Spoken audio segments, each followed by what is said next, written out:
Living Well column, November 2014, entitled Bow Wow by Sage Knight.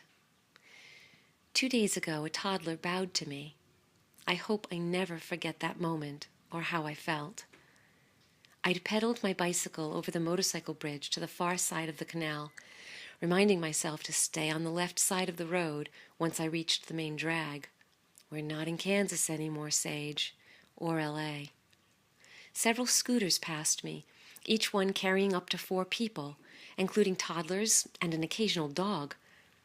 I crossed the main street safely, then veered 30 degrees down one of the side roads, following directions from my new expat pal from Australia.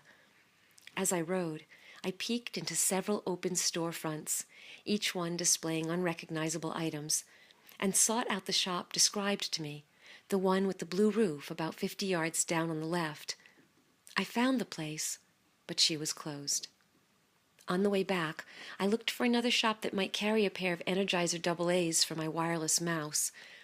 I saw one prospect, parked my bike, and walked into a little store filled with candy and sundries.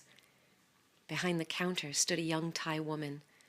I asked her for batteries and smiled at my luck when she repeated my request in English, then pointed out some Energizer AA's. "Do you have AA's?" I asked. She handed me a package of 4 generic batteries, and as I opened my hip pack for the 32 Thai baht, equivalent to about $1 USD, I looked down.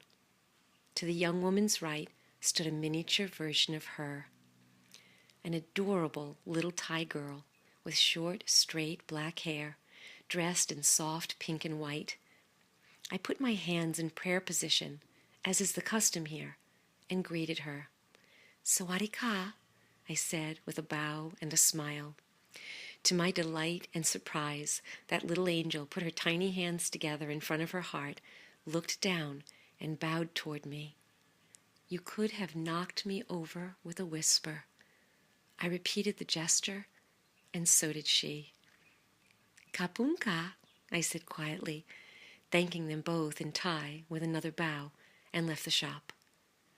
Once back on my bike, I thought of so many things. How I'd raised my children to be free-spirited individuals, expressing their mind often without filters. The ways in which I did try to control their expression, and how meaningless it seemed now.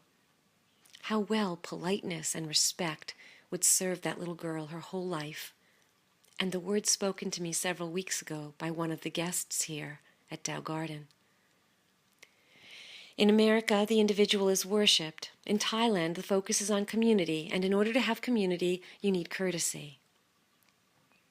The next day, I stopped at the front desk to inquire about 2 packages I was expecting from the States, which were taking circuitous routes to get to me. I felt frustrated, and I reacted a bit, expressing my exasperation and trying to get my way. While one of the women helped me, speaking Thai with the customs officer on the phone, I looked over at another of the ladies. "Thai women don't have these," I said, pointing to the furrowed lines between my eyes. "I have them," she said, politely trying to furrow her brow and failing beautifully. "No, you don't," I said, laughing. "And you are calmer than American women." "That is because we are taught respect from an early age," another said. Choosing to not be offended by what I'm sure was a commentary on my behavior, I responded with sincerity. "I like your way," I said. "We can learn from you." I see the Thai people in Doi Saket, a little suburb about 40 minutes north of Chiang Mai, bow all the time. When I ride my bicycle through the neighborhood, everyone who passes, on bikes, scooters, or feet, returns my bows and greetings. A middle-aged woman sitting in her yard sawing branches for firewood looks up and calls out a "Sawadee-ka" as I pass. Men riding by in pickups or on scooters, carrying supplies, one carrying a ladder on a scooter, bow and greet me. Women leading their cows back into the yard smile and bow. When I say everyone, I mean everyone. During my first trip here, for 3 weeks in July, I got on my bike one day, and as I came out of my driveway, a boy passed me on the road. He was probably between 14 and 16 years of age.